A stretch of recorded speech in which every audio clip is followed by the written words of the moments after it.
واہ واہ، پورا مجمع کھڑے ہو جائیے محبتوں کے ساتھ سلام بھائی کی. اور حضرت بہت محبت فرماتے ہیں ان سے. ان کی دعوت محبت پر حضرت حافظ شاہ اعظم صاحب قبلہ آفاقی کی دعوت محبت پر حضرت تشریف لے آئے. تو ماشاءاللہ آپ حضرت کے مقدس چہرے کا دیدار کریں اور 2-4 جملے مجھ سے سماعت کریں. اس کے بعد انشاءاللہ آگے کا پروگرام شروع ہوگا. جو لوگ بہت دور بیٹھے ہیں ان سے میری گزارش ہے کہ اور قریب آ جائیں انشاءاللہ. اس لیے کہ دور سے سنیے گا تو صرف سنیے گا، مگر قسم خدا کی حضرت کو سننے میں حضرت کو سننے میں جتنا اچھا لگتا ہے اتنا تقریر کرتے وقت دیکھنے میں بھی اچھا لگتا ہے. اس لیے ماشاءاللہ اور عالم دین کے چہرے کو دیکھنا عبادت ہے. الحمدللہ ایسے عظیم الشان عالم دین ہم ان کے مشکور ہیں کہ صاحب اس عمر میں بھی اور صاحب اس وقت کے جب کہ طبیعت قلیل ہے پھر بھی انہوں نے شہر سیوان کو اپنی محبتوں سے نوازا. ہم ان کے مشکور ہے، شکر گزار ہے کہ انہوں نے اس سرزمین کو آباد اپنی محبتوں سے آباد کرنے کا کام کیا اور وہ تشریف لے آئے. میں یہ عرض کر رہا تھا میرے دوست، نبی کریم صلی اللہ تعالی علیہ وسلم نے اپنی ماں کے لیے چادر انور بچھانے کے بعد کہا، اے میری ماں آپ چاہیں تو پوری زندگی میرے گھر رہیں اور آپ چاہیں تو ساری دولت دے کر چلے جائیں. صاحب حضرت اماں حلیمہ نے جانے کا فیصلہ کیا تو نبی نے ساری دولتوں کو ان کے حوالے کر دیا. حضرات بتانے کا مقصد یہ ہے، یہ کردار ماں کی محبت کا کس نے دیا ہے؟ یہ کسی اور نے نہیں بلکہ نبی نے دیا ہے. بہنوں سے محبت کا درس کس نے دیا ہے؟ صاحب یہ نبی نے دیا ہے. سوال یہ اٹھتا ہے کہ آج ہمارے سماج اور معاشرے میں بتاؤ لوگوں نبی کے کردار کی تعلیم کی ضرورت ہے یا نہیں؟ نرسری سے لے کر PhD تک آپ بتائیے، میٹرک میں صرف تھوڑی سی کتاب چلتی ہے، شاید 1 سے 2 پنا نبی کے کردار کے بارے میں پڑھایا جاتا ہے. مگر میں کہتا ہوں سارے کرداروں کو بند کرو اور کوئی کردار پڑھاؤ چاہے نہ پڑھاؤ مگر نبی کا کردار اپنے بچوں کو ضرور پڑھاؤ. سبحان اللہ سبحان اللہ. بے شک اب آج جب ہم جاتے ہیں امتحان دینے کے لیے تو ہم سے ارسطو کا تھیوری پوچھا جاتا ہے، ہم سے افلاطون کی باتیں پوچھی جاتی ہیں، چاچا نہرو کا داستان پوچھا جاتا ہے، صاحب ہم سے ولبھ بھائی پٹیل کا کردار پوچھا جاتا ہے.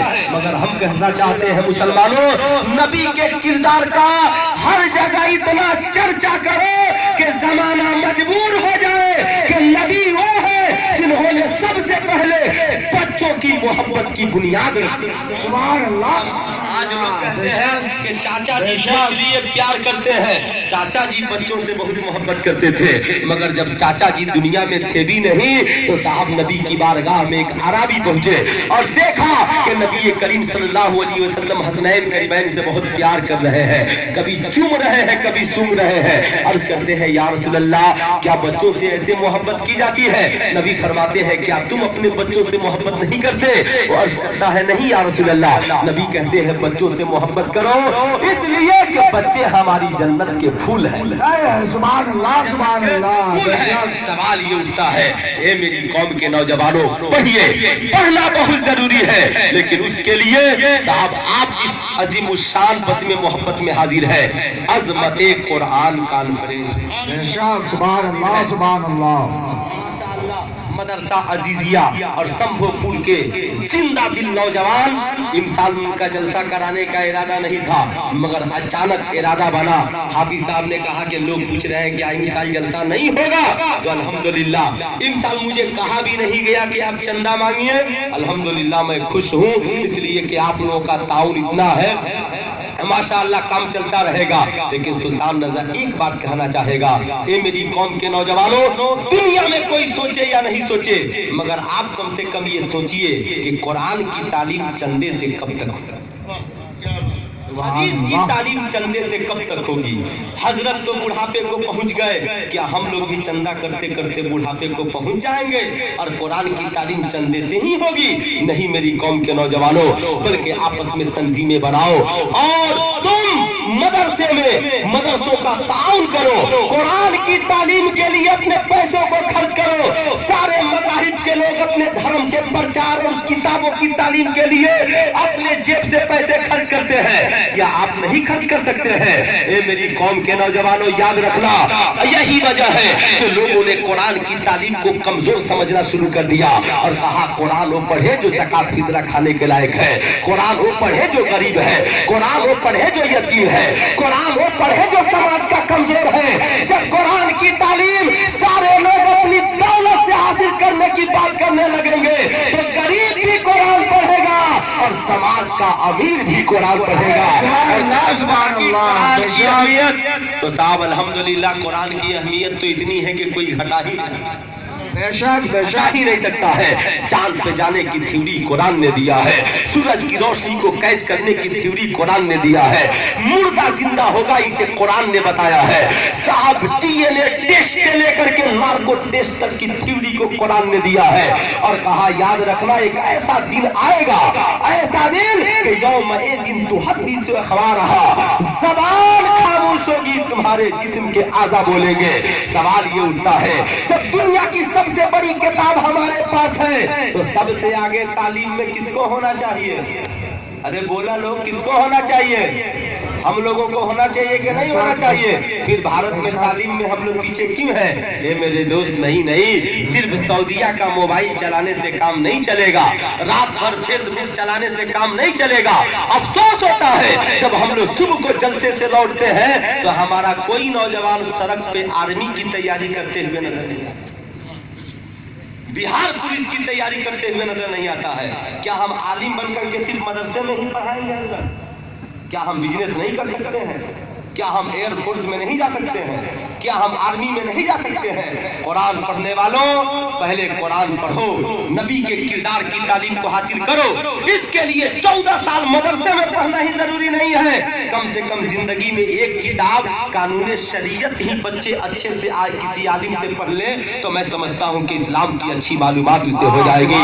ہماری بیٹیاں علامہ عبدالمصطفیٰ اعظمی کی لکھی ہوئی ایک جنتی زیور پڑھ لیں تو اسلام کی اچھی تعلیم ہو جائے گی۔ اس لیے میری قوم کے نوجوانوں آج ہر جگہ تمہارے لیے رہنا ضروری ہے، اس لیے موبائل چلا کر سونے والا مت بنو۔ نبی نے کہا عشاء کی نماز پڑھ کر کے جلدی سونا اور فجر کے لیے اٹھنا، یہ تمہارے نبی کا حکم ہے، اس پہ عمل کرو، دنیا میں بھی ترقی کرو گے، آخرت میں بھی ترقی کرو گے۔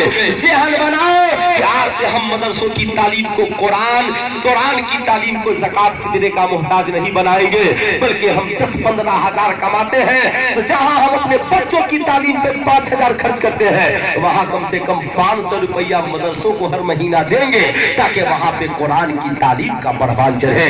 پروردگار عالم کی بارگاہ میں دعا ہے اللہ رب العزت ہمیں کہنے اور سننے سے زیادہ عمل کی توفیق عطا فرمائے۔ اور میرے دوست دنیا میں بس ایک انسان ہے نبی جن کا کردار بھی مکمل ہے، جن کا پیغام بھی مکمل ہے، جن کا میسج مکمل ہے، جن کی تحقیق مکمل ہے اور انہوں نے جو کہہ دیا وہ ہر بات مکمل ہے۔ قرآن نے کہا ہے میرے محبوب میں نے آپ کے لیے آپ کا دین مکمل کر دیا ہے۔ نہ نبی سے پہلے کسی کی تھیوری مکمل تھی، نہ نبی کے بعد کسی کی تھیوری مکمل ہے۔ دنیا میں ایک انسان کامل ہے جن کا نام محمد رسول اللہ ہے۔ اس لیے لوگوں ان کامل انسان کے دامن کرم کو تھامیے، اپنی دنیا کو بھی کامیاب بنائیے اور آخرت کو بھی کامیاب بنائیے۔ پڑھ لیجیے استغفر اللہ ربی من کل ذنب واتوب الیہ، پڑھ لیجیے لا الہ الا اللہ محمد رسول اللہ صلی اللہ علیہ وسلم۔